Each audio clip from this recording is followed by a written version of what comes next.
Hello मेरे प्यारे दोस्तों, कैसे हैं आप सभी लोग। उम्मीद करते हैं कि आप सभी लोग मस्त होंगे, स्वस्थ होंगे और मन लगा करके अपनी क्लास को कर रहे होंगे। तो दोस्तों, हर रोज़ की तरह मैं आज लेकर आ गया हूँ क्लास 10th सोशल साइंस का बहुत ही प्यारा सा क्लास, जिसे मैं शौर्य सीरीज के नाम से आपको बता शौर्य सीरीज के नाम से आपको बताया था। शौर्य सीरीज में मैं आपको साइंस, एसएसटी, मैथ और हिंदी ये सारे सब्जेक्ट का ऑब्जेक्टिव करवाना है। इसमें मैं ऑब्जेक्टिव करवाता हूँ, ठीक है। साइंस का 400, सोशल साइंस का 400, उसके बाद क्या बोलता है, हिंदी का 500 और संस्कृत का 500। समझ गए ना। तो ये सारे क्वेश्चन मैं करवाता हूँ। बहुत ही प्यारा सा क्लास है, बहुत ही इंपॉर्टेंट क्लास है। ध्यान से देखिएगा, ये सारे के सारे चुने हुए क्वेश्चन है, एग्जाम ओरिएंटेड क्वेश्चन है, एग्जाम में रिपीटेड क्वेश्चन है, ठीक है।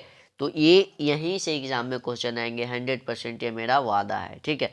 चलिए, समय को बिना वेस्ट किए क्लास को स्टार्ट करते हैं, ठीक है। ज़्यादा बकवास करने से कोई फ़ायदा है नहीं कि प्लीज़। और जाते जाते मैं ये भी बोलना चाहता हूँ कि प्लीज़ आपको क्लास अंत तक देखिए। अच्छा लगेगा तो कमेंट कीजिएगा, चैनल पे नए हैं तो सब्सक्राइब कर लीजिए और अपने दोस्तों में शेयर कर दीजिएगा, ठीक है।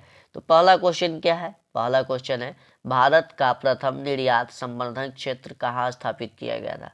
तो आपको पता है कि भारत का प्रथम जो निर्यात संवर्धन क्षेत्र जो है कांडला में किया गया था। कहाँ किया गया था? कांडला में किया गया था, ठीक है। 2 नंबर क्वेश्चन क्या बताता है? 2011 की जनगणना के अनुसार बिहार के किस जिले का जनसंख्या घनत्व सबसे अधिक है? तो आपको पता होगा कि सबसे छोटा जिला शिवहर है, बट उसका जनसंख्या घनत्व जो है सबसे अधिक है। कितना है? सबसे अधिक है, ठीक है। भारत का पहला मानव विकास रिपोर्ट किस प्रधानमंत्री द्वारा जारी किया गया था? तो आपको पता है कि वो अटल बिहारी वाजपेयी जो थे, उनके द्वारा ये मतलब मानव विकास रिपोर्ट जारी किया गया था, ठीक है। 4 नंबर क्वेश्चन क्या बताता है? किस आयोग कमेटी ने सतत पोषणीय विकास की अवधारणाएं प्रस्तुत की?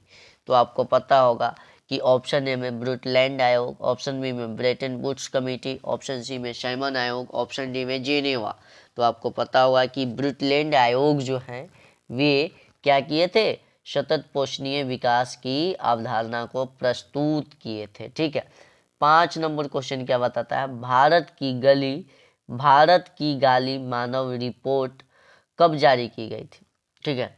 तो आपको पता होगा कि ये अप्रैल 2002 में। देखिए, ये एसएसटी का क्वेश्चन है, थोड़ा सा उटपुटांग लगेंगे जो आप नहीं पढ़े हुए हैं, लेकिन आपको देखना है, छोड़ करके जाना नहीं है, ठीक है। चलिए, 6 नंबर क्वेश्चन क्या बताता है? भारत की पहली मानव विकास रिपोर्ट किसने तैयार किया? तो योजना आयोग ने किया था। किसने किया था? योजना आयोग, ना कि राष्ट्रीय विकास परिषद, विश्व बैंक और संयुक्त राष्ट्र विकास कार्यक्रम, ये भी नहीं किए थे, ठीक है। 7 नंबर क्वेश्चन क्या बताता है?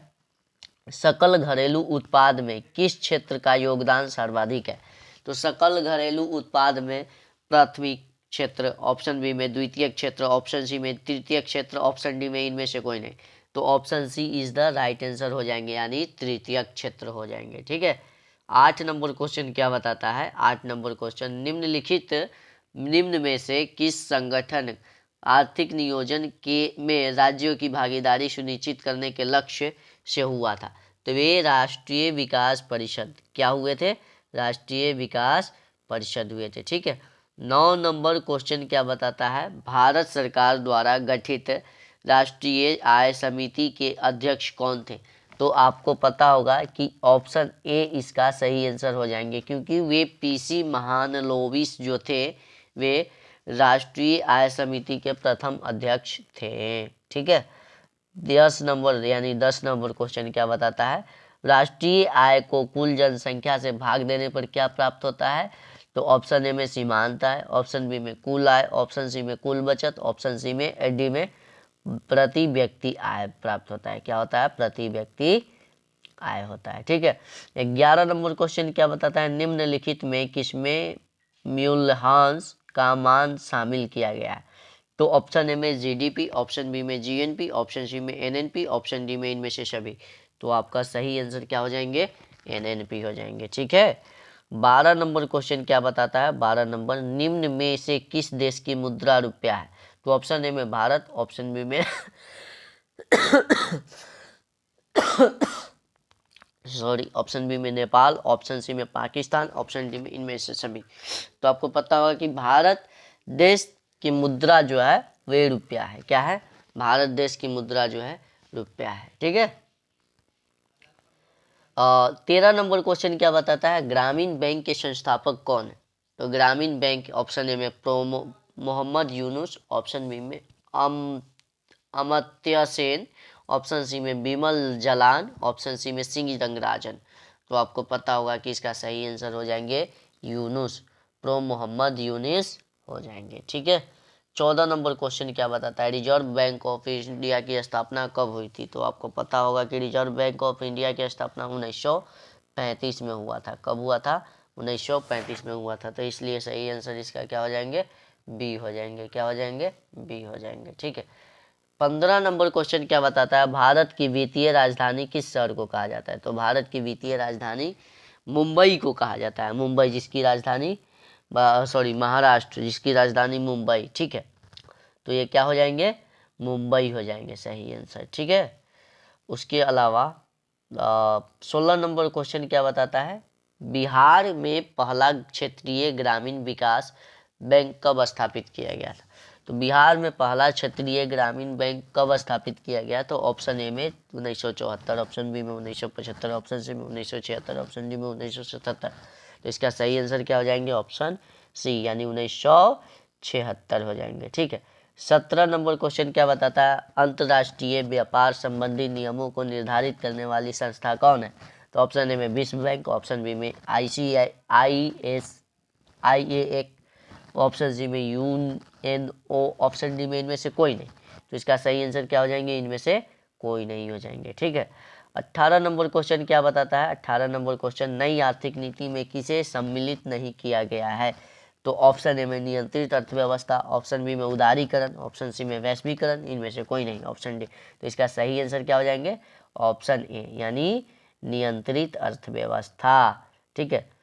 19 नंबर क्वेश्चन क्या बताता है? भारत में उपभोक्ता संरक्षण नियम यानी कानून कब लागू किया गया? तो ऑप्शन ए में 1968, ऑप्शन बी में 1986, ऑप्शन बी सी में 1984, ऑप्शन डी में 1976। देखिए, ये दोनों बार बार रहते हैं क्योंकि बच्चे कंफ्यूज होकर के मार देंगे। उनको लगेगा कि 1986 है, आई हो 1986 की तरह देखने के लिए लगते, इसलिए इसका सही आंसर ऑप्शन बी हो जाएंगे। ध्यान से 1986 देख करके मारना है, आंख कान नाक सब खोल करके। ठीक है। 20 नंबर क्वेश्चन क्या बताता है? भारत में कहाँ महिलाओं के लिए आरक्षण की व्यवस्था की गई है? तो ऑप्शन ए में लोकसभा, ऑप्शन बी में विधानसभा, ऑप्शन सी में पंचायती राज व्यवस्था, ऑप्शन डी में गण सभा। तो ऑप्शन सी इज द इसका राइट आंसर हो जाएंगे, यानी पंचायती राज व्यवस्था हो जाएंगे। ठीक है। 21 नंबर क्वेश्चन क्या बताता है? वर्तमान में भारत में कितने केंद्र शासित प्रदेश हैं? तो अभी फिलहाल 8 केंद्र शासित प्रदेश हैं, जो कि पहले 9 थे, उन्हें अब एक मिला दिया गया। पंचायती राज संस्थाओं को संवैधानिक दर्जा किस संविधान संशोधन से प्राप्त हुआ? तो ऑप्शन ए में 72वां, ऑप्शन बी में 73वां, ऑप्शन सी में 74वां, ऑप्शन बी डी में 75वां। तो इसका सही आंसर हो जाएंगे 73वां, यानी 73 संविधान। ठीक है।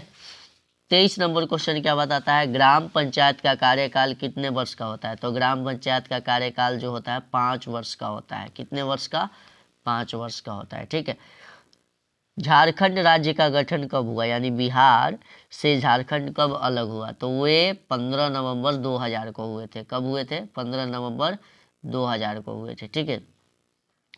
प्राथमिक कृषि साख समिति कृषकों को किस प्रकार का ऋण प्रदान करती है? तो अल्पकालीन ऋण, क्या? अल्पकालीन ऋण प्रदान करती है। 26 नंबर क्वेश्चन क्या बताता है? सहकारिता प्रांतीय सरकारों का हस्तांतरण योग्य विषय कब बनी? तो ये 1919 में ये विषय बनी उनकी। ठीक है। 27 नंबर क्वेश्चन क्या बताता है? 27 नंबर क्वेश्चन, भारत में कार्यरत सार्वजनिक क्षेत्र के वाणिज्य बैंकों की संख्या क्या है? तो ये 12 है। कितने हैं? 12 यानी 12 है। ठीक है। 28 नंबर क्वेश्चन क्या बताता है? निम्नलिखित में से किसे सबसे पुराना बैंक कहा जाता है? तो स्टेट बैंक ऑफ इंडिया को पुराना बैंक कहा जाता है। क्या कहा जाता है? सबसे पुराना bank state bank of India को। 29 नंबर क्वेश्चन क्या बताता है? वैश्वीकरण का अर्थ क्या है? तो वैश्वीकरण का अर्थ क्या है? विश्व अर्थव्यवस्था से समन्वय, यानी अपनी अर्थव्यवस्थाओं को, जैसे भारत है तो भारत का वैश्वीकरण तब कहलाएगा जब भारत अपनी अर्थव्यवस्थाओं को विश्व के साथ जोड़ेगा, तो ये वैश्वीकरण कहलाएगा। ठीक है। 30 नंबर क्वेश्चन क्या बताता है? निम्नलिखित में से कौन बहुराष्ट्रीय कंपनी है? तो आपको पता होगा कि कोका कोला जो है बहुराष्ट्रीय कंपनी है। क्या है? बहुराष्ट्रीय कंपनी कौन? Coca Cola. 31 नंबर क्वेश्चन क्या बताता है? उपभोक्ता संरक्षण अधिनियम के अंतर्गत शिकायत दर्ज करने की सीमा क्या है? तो ये 2 वर्ष है। क्या है? 2 वर्ष। अधिनियम नहीं, 2 माह होगा यार, 2 माह, 2 माह। तो इसका सही आंसर क्या हो जाएंगे? 2 माह हो जाएंगे, 2 वर्ष नहीं होंगे। ठीक है। 32 नंबर क्वेश्चन क्या बताता है? निम्नलिखित व्यक्तियों में कौन लोकतंत्र में रंगभेद विरोधी नहीं थे? तो वे ओलंपिक धावक Tomo Smith and John Carlo, ये रंगभेद व्यक्ति नहीं थे। 33 नंबर क्वेश्चन क्या बताता है? लिच्छवी गणतंत्र प्रारंभ में किस राज्य में अवस्थित था? तो ये बिहार में था। कहाँ था? बिहार में था। ठीक है। 34 नंबर क्वेश्चन क्या बताता है? पंचायती राज के त्रिस्तरीय स्वरूप में कौन से नहीं है? तो वे नगर परिषद हो जाएंगे। क्या हो जाएंगे? नगर परिषद हो जाएंगे। 35 नंबर क्वेश्चन क्या बताता है? 35 नंबर क्वेश्चन क्या बताता है? ध्यान से देखिएगा। निम्न में से किस देश में एकात्मक शासन व्यवस्था है? तो आपको पता होगा कि ग्रेट ब्रिटेन, फ्रांस, चीन, इनमें से सभी में क्या है? एकात्मक शासन व्यवस्था है। लेकिन अपन देश में क्या है? संघीय शासन व्यवस्था है। ठीक है। 36 नंबर क्वेश्चन क्या बताता है? निम्न में से किसका त्रिस्तरीय ढांचा है? तो आपको सहकारिता, साक्ष्य समिति, उपभोक्ता संरक्षक नियम, पंचायती राज, इनमें से सभी। तो इनमें से सभी हो जाएंगे, यानी ऑल ऑफ दीज। ठीक है। 37 नंबर क्वेश्चन क्या बताता है? 37 नंबर, किस देश में बहुदलीय व्यवस्था नहीं है? तो ब्रिटेन में बहुदलीय व्यवस्था नहीं है। ठीक है। 38 नंबर क्वेश्चन क्या बताता है? निम्नलिखित में से कौन राष्ट्रीय दल है? तो आपको पता होगा कि राष्ट्रीय जनता दल, बहुजन समाज पार्टी, लोक जनशक्ति पार्टी, भारत जनता पार्टी। तो ये राष्ट्रीय दल क्या हो जाएंगे? भारतीय जनता पार्टी हो जाएंगे। ठीक है। भारत में 1977 में आम चुनाव, लोकसभा चुनाव में किस पार्टी का बहुमत मिला? तो आपको पता होगा कि जनता पार्टी को बहुमत मिला था। किस पार्टी को? जनता पार्टी को। ठीक है। 40 नंबर क्वेश्चन क्या बताता है? किसके नेतृत्व में 1977 में जनता पार्टी की सरकार का गठन हुआ था? तो वे मोरारी जी देसाई के बारे में। ठीक है। मोरारी जी देसाई के नेतृत्व में हुए थे। ठीक है। तो दोस्तों, मैं आपको 40 इंपॉर्टेंट क्वेश्चन करवा दिया, जो कि बहुत ही इंपॉर्टेंट क्वेश्चन है। प्लीज़ कमेंट के माध्यम से बताइए कि आपको क्लास कैसा लगा। यदि क्लास अच्छा लगा होगा तो प्लीज़ अपने दोस्तों में शेयर कर दीजिएगा, चैनल को सब्सक्राइब कर लीजिएगा, और ऐसे वीडियो देखने के लिए धन्यवाद।